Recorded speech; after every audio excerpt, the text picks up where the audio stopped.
Film diawali dengan diperlihatkannya seorang tahanan bernama John Brickner yang baru saja terbebas dari penjara.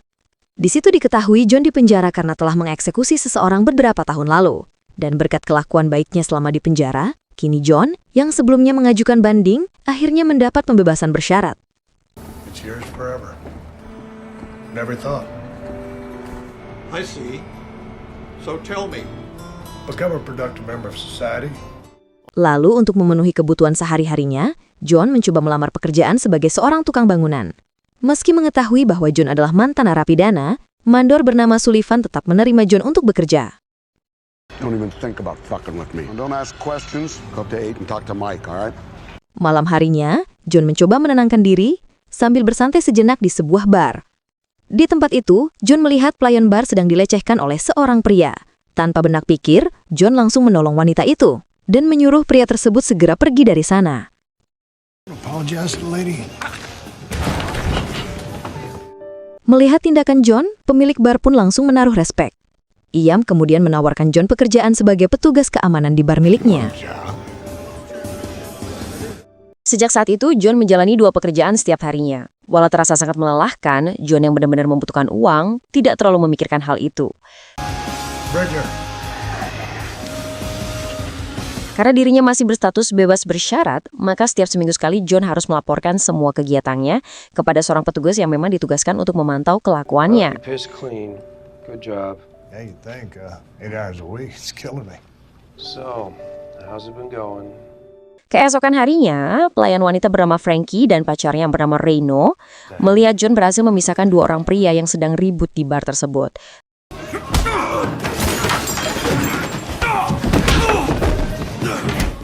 Melihat kemampuan John, Reno menaruh perhatian. Sebelum pergi, Reno yang melihat potensi besar dalam diri John, memberikan kartu namanya dan menawarkan pekerjaan dengan keuntungan yang jauh lebih besar jika suatu saat John mau menemuinya. Hey, suit yourself. Hari berikutnya, ketika John baru saja menyelesaikan pekerjaannya, tiba-tiba ia dihampiri oleh seorang wanita bernama Veronica. Tanpa basa-basi, Veronica langsung mengajak John berbicara serius. Di kesempatan itulah Veronica mengungkapkan kebenaran bahwa dialah orang yang menulis sekaligus menyarankan agar John bisa bebas bersyarat. Hal itu ia lakukan karena sebelumnya John pernah berjanji akan menolong dan membalas budi siapapun yang mau membantunya bebas. Dan karena kini Veronica telah berhasil menepati hal itu, maka ia meminta John untuk memenuhi janjinya. Veronica meminta John mencari uang untuk biaya operasi anaknya yang masih berusia 8 tahun yang sedang sakit parah dan membutuhkan transplantasi jantung. Jumlah yang harus ditanggung John tidaklah sedikit, yaitu sebesar $250,000. If it wasn't for you, my husband would still be alive. It cost $250,000 and that is money I don't have. Malam harinya, setelah selesai bekerja, John teringat dengan perkataan Reno tempo hari. Ia kemudian meminta Frankie untuk mengantarkannya menemui Reno. That guy that offered me the job the other night. You know him? Kebetulan saat itu Reno baru saja selesai berjudi. Tanpa banyak basa-basi, Reno segera mengajak John dan Frankie pergi ke suatu tempat. Frankie? Were you serious about that job? Ternyata Reno membawa mereka ke sebuah arena tarung bebas yang selalu digelar dan dipenuhi oleh para penjudi kelas atas. Di sana, Reno menyuruh John untuk ikut bertarung melawan juara bertahan di tempat itu. Reno juga mengatakan bila John berhasil menang, maka ia akan mendapat uang 6 kali lipat dari taruhan yang dipasang. Namun John yang sudah bertekad untuk tidak lagi menyakiti orang lain, memutuskan menolak tawanan Reno dan memilih pergi dari tempat itu. Look, I know you're on parole. Hey, what do you know about me can fit in the crack of my ass? Can't be easy. Being an ex-con. Setelah itu John mendatangi kediaman Veronica untuk mengecek keadaan anaknya. Veronica yang tahu John tidak punya uang, tampak begitu frustasi. Apalagi anaknya sebentar lagi harus menjalani operasi. Di tengah percakapan mereka, muncul anak kecil bernama Sarah, putri Veronica yang menyapa John dengan ramah. Melihat kondisi Sarah dan ibunya, hati John pun tersentuh. Ia akhirnya meminta waktu kepada Veronica untuk berusaha mencari uang demi membiayai operasi Sarah. See what I can do.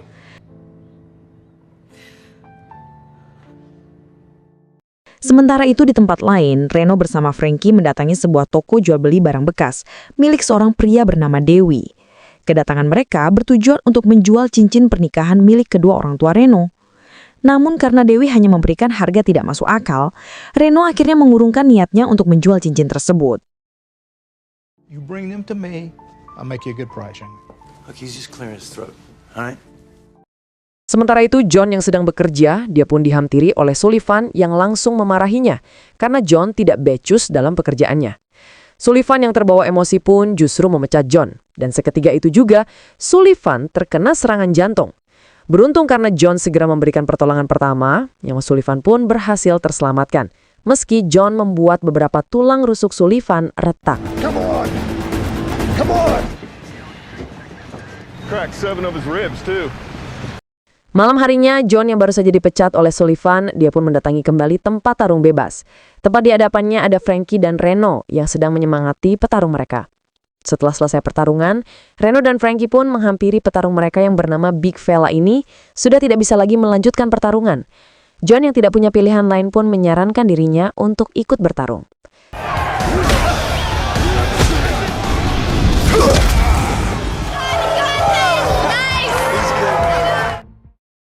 Selesai bertarung, John yang mendapat bayaran atas jerih payahnya tadi, dia pun membagi setengah uang bayarannya pada Big Fella, meskipun Reno melarang tindakannya itu. To celebrate, I'll go for that. Better to have your own than to borrow. You know, I think what Reno was trying to say. Keesokan harinya, meski John telah dikeluarkan dari pekerjaannya dan juga terlibat aksi pertarungan liar, si petugas yang tidak mempermasalahkan hal itu pun menyuruh John untuk melanjutkan kesehariannya, asalkan John tidak lagi membunuh seseorang dan terlibat dalam kasus obat-obatan terlarang.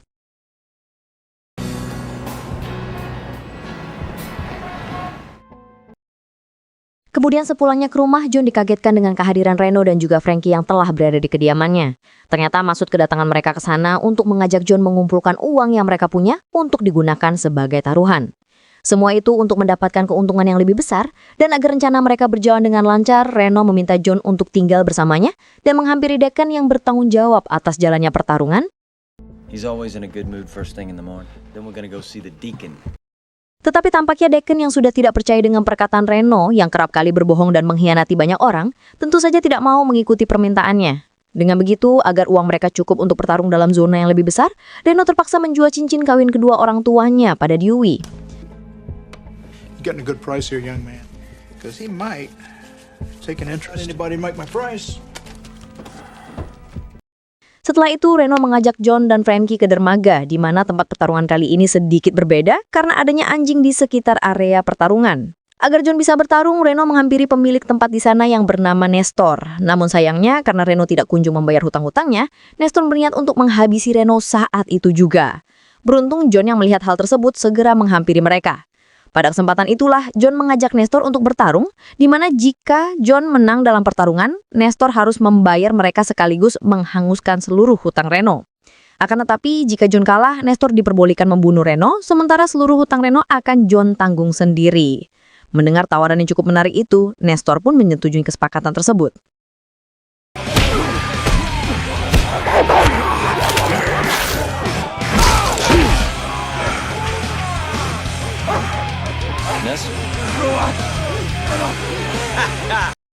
Saat di perjalanan pulang, John tiba-tiba mendapat pesan dari Veronica yang membuat suasana yang tadinya ceria menjadi suram. Ternyata Veronica memberitahu kalau kini anaknya dilarikan ke rumah sakit dan harus segera menjalani operasi. Hal itu pun membuat batin John terkoyak, di mana John harus lebih ekstra berjuang mencari uang guna bisa menyelamatkan nyawa Sarah. You know what you gotta do. Don't waste your energy on me, John. At least they admitted her. Is there some kind of way we can give them a down payment? Sementara itu di tempat lain, Frankie yang kasihan pada John menyuruh Reno untuk tidak lagi mengandalkan John untuk bertarung, karena Frankie tahu kalau John sudah sangat lelah. Disitulah Reno yang egois dan ingin segera lunasi hutang-hutangnya memarahi Veronica dan berkata kalau John pantas mendapatkan hal tersebut, karena John adalah seorang narapidana yang telah menghabisi nyawa seseorang. Tanpa mereka sadari, perkataan itu tidak disengaja didengar oleh John yang baru saja tiba. Walau begitu, John yang sangat membutuhkan uang tidak mempermasalahkan perkataan Reno dan justru mengajak mereka untuk pergi ke pertarungan selanjutnya.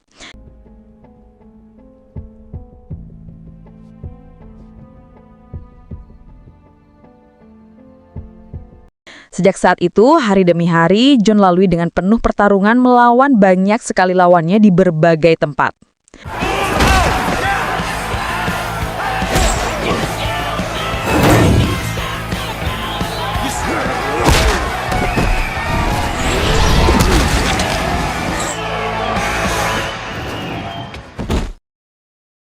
$46.000 pun berhasil mereka dapatkan dalam beberapa pertarungan. Namun semua uang itu belum cukup untuk memulai percakapan dengan seseorang yang bernama Sharp. Di situ diketahui, ternyata Sharp ini bisa membawa mereka ke pertarungan yang lebih besar. Di saat Reno mendapat telepon dari seseorang, Frankie meminta maaf atas kejadian tempo lalu pada John. Disitulah John berkata kalau dia sudah memaafkan mereka. John juga menceritakan kalau selama di penjara, dia sebisa mungkin menghindari kekerasan agar dia dapat segera keluar dari penjara. Karena penjara lebih mengerikan dari apa yang dibicarakan. Don't you worry, big man. It's a good thing. All right, they're just. No one wants to fight him. I just don't want their kneecap. I'm gonna go make a few phone calls, okay? Keesokan harinya, John yang sedang bersantai di sebuah kedai melihat mobil van hitam yang tiba-tiba terhenti di luar mengamatinya. Menyadari kalau dia tidak kenal dengan mereka, John pun tidak terlalu memperdulikan orang-orang yang ada di dalam mobil tersebut. Not likely. You'd be surprised. It's just like everyone else, on the run from one thing or another. Ternyata orang-orang yang ada di dalam mobil itu adalah para anak buah dari seseorang yang bernama Val. Karena Reno tidak kunjung membayar hutangnya, orang-orang itu pun tentu menyeret dan menghajar Reno habis-habisan. Yeah, I like exercise, I'm just right in the middle. Mr. Belts wants his 100. Sebelum pergi, mereka memperingati Reno untuk melunasi seluruh hutang-hutangnya dalam jangka waktu 1 minggu. Karena kalau tidak, mereka akan menyakiti Frankie. He said we should hurt the girl instead of you. Mr. Veltz believes that you can be motivated. That way we don't have to go through the hassle of trying to collect. And after all, she's the one that owed the money before you took on the debt. 12 jam kemudian, Reno kembali membawa John ke dermaga untuk melakukan pertarungan. Akan tetapi kali ini sedikit berbeda, karena Reno membuat kesepakatan mahal dengan Nestor. Dan kesepakatan itu adalah John harus melawan salah satu anak buah Nestor yang bernama Yayo. Jika John menang, mereka akan mendapatkan uang yang cukup besar.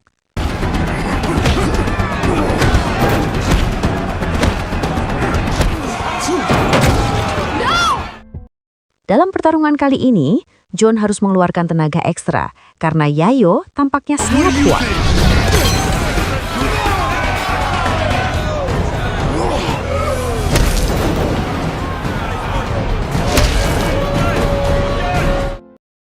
Selesai pertarungan, mereka bertiga pun merayakan hari keberhasilan mereka.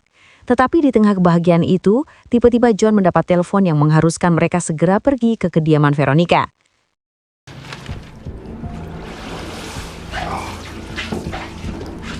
Reno, start the car!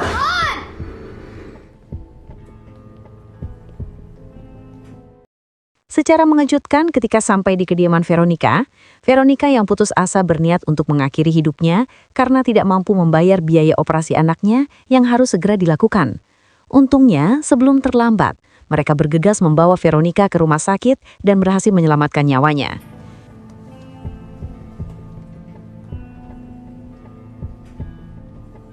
I know it's none of my business. Di hadapan Veronica yang sedang terbaring lemas itu, John mengatakan agar Veronica janganlah berputus asa, karena dia akan berusaha semaksimal mungkin mencari uang untuk membayar biaya operasi Sarah. No, I don't understand. Can you just trust me? I can do this. Keesokan harinya, dengan hasil kemenangannya semalam, Reno mendatangi tuku Dewi untuk membeli kembali cincin kawin orang tuanya.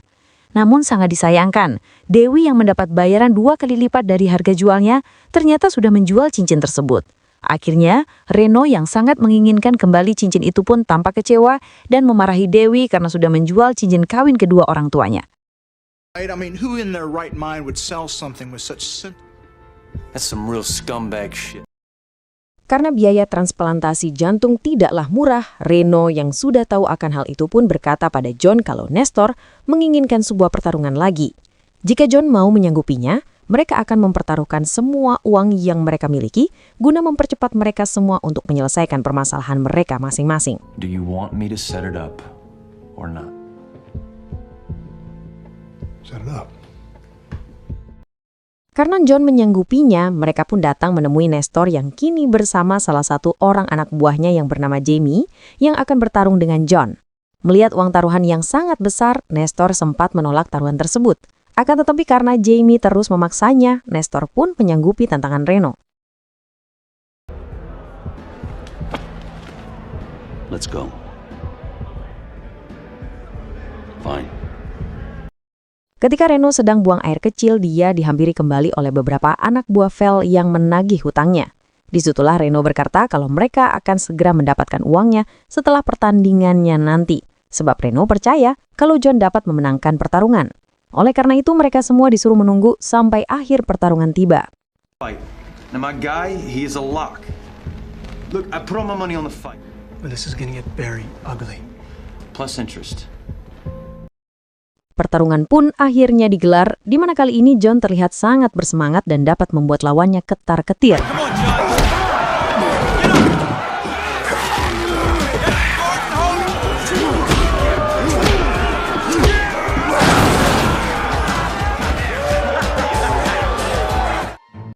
Hingga di ujung pertarungan, Nestor tetap ingin melanjutkan pertarungan hingga John dapat membunuh Jamie. Hal itu pun tentu membuat John begitu bimbang. Dan karena dirinya sudah tidak mau lagi menghabisi seseorang, John pun memutuskan untuk keluar dari pertarungan. I'm done. Oh, you're done? What are you doing? What do you mean you're done? Tindakan John tersebut tentu membuat para anak buah Val mengamuk dan menghajar Reno hingga tidak berdaya. Okay. Nothing's okay. Everything's fucked. I know. John pun merasa bersalah atas perbuatannya barusan yang membuat Reno harus babak belur.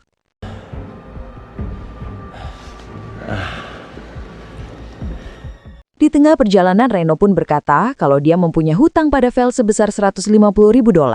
Hutang tersebut sebenarnya adalah hutang Frankie pada Val. Namun karena Reno sangat mencintai dan menyayangi Frankie, Reno pun bersedia menanggung semuanya dan memindahkan seluruh hutang Frankie padanya. Maka dari itu, atas semua pengorbanan yang dilakukan oleh kekasihnya, Frankie sangat berterima kasih dan meminta John untuk mau bekerja sama. But you can't keep protecting me. What do you want me to say, John? Setelah melalui hari yang sangat melelahkan, meski mereka telah kehilangan seluruh uang mereka, Reno, Frankie, dan juga John sangat bersyukur sebab Tuhan masih memberi mereka umur panjang.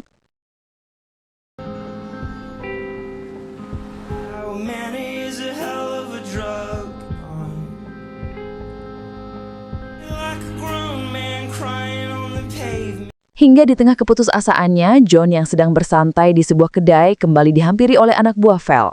Dia pun memutuskan untuk ikut bersama mereka.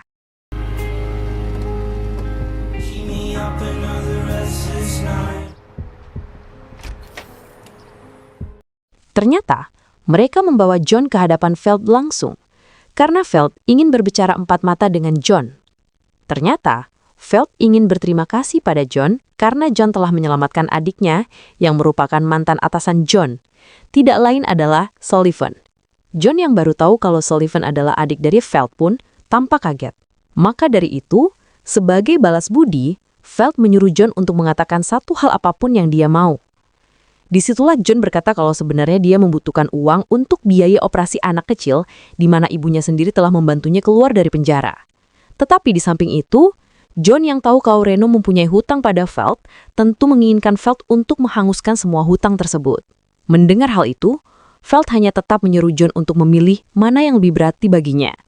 Di tengah rasa ragu itu, karena Reno mau mempertaruhkan dirinya untuk orang lain, John pun membuat sebuah pilihan, di mana dia ingin menghanguskan seluruh hutang Reno.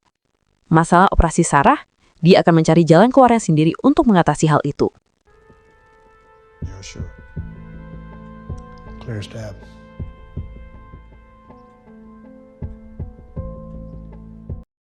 Sepulangnya dari kediaman Veld, John langsung membawa Veronica pulang ke kediamannya. Sebelum pergi, John mencoba menenangkan Veronica kalau semua akan baik-baik saja dan kembali mengingatkan Veronica untuk tidak berputus asa. Don't get me wrong, a man love me. We're not the bad things that we do. I know that you didn't intend to kill him.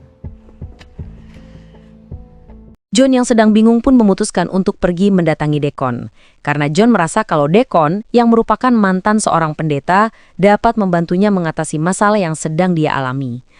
Pada kesempatan itulah, John bercerita panjang lebar tentang Sarah yang sedang membutuhkan uang untuk operasi. Dan apa yang dia lakukan selama ini hanyalah demi keselamatan gadis itu. Setelah bercerita panjang lebar tentang masalah yang sedang dia alami, Deacon menyuruh John untuk pergi dan percaya kalau keajaiban Tuhan itu nyata. How about the chariot we unleashed in all their fiendish might? Beberapa waktu kemudian, karena John telah selesai menuntaskan tugasnya dalam membantu Reno dan juga Frankie, dia pun berniat pergi dari kediaman mereka. Reno dan juga Frankie bercerita panjang lebar. Mereka yang tahu pengorbanan John sangat berterima kasih, karena mereka tidak menyangka akan mendapatkan teman sebaik John. Akan tetapi sebelum pergi, tiba-tiba Reno mendapat telepon. Dalam panggilan tersebut, Deacon berkata kalau ada satu orang yang bertaruh besar untuk John jika John mau bertarung dengan juara bertahan di tempatnya. Mendengar keuntungan besar yang bahkan bisa membuat John membayar lunas seluruh biaya operasi Sarah, John pun bersedia untuk melakukan pertarungan untuk terakhir kalinya.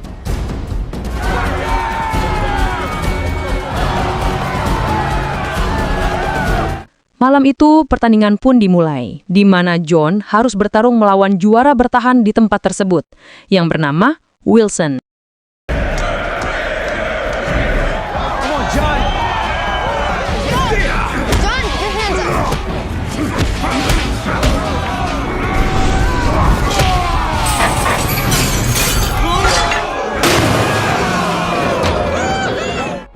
Hal itu pun membuat John sangat kesakitan hingga pada akhirnya nyawa John pun menjadi taruhannya.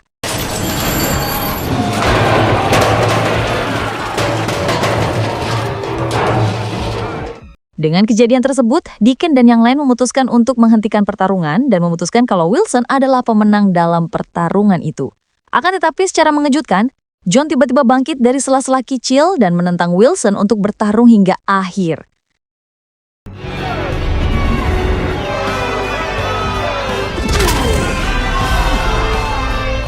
Setelah pertarungan itu selesai, Deacon menghampiri mereka dan memberi John ucapan selamat. Ternyata orang yang bertaruh besar untuk John adalah Deacon sendiri. Karena Deacon ingin membantu John untuk membayar biaya operasi transplantasi jantung Sarah. Keesokan harinya di rumah sakit, terlihat Veronica sangat terburu-buru karena hari itu Sarah harus menjalani operasi. Tidak lupa dia pun menghampiri John dan sangat berterima kasih karena John telah membantunya. Sesaat kemudian Reno dan juga Frankie datang dan memberi selamat pada John sebab John telah berhasil menyelesaikan semua urusannya. Tetapi sebelum pergi, tanpa diduga John memberi Reno sesuatu. Yang saat dibuka, ternyata itu adalah cincin kawin milik kedua orang tuanya. Hal itu pun membuat hati Reno kembali tersentuh karena ternyata John lah yang telah membayar cincin tersebut dari Dewey untuk dikembalikan lagi padanya. Kemudian, film pun berakhir.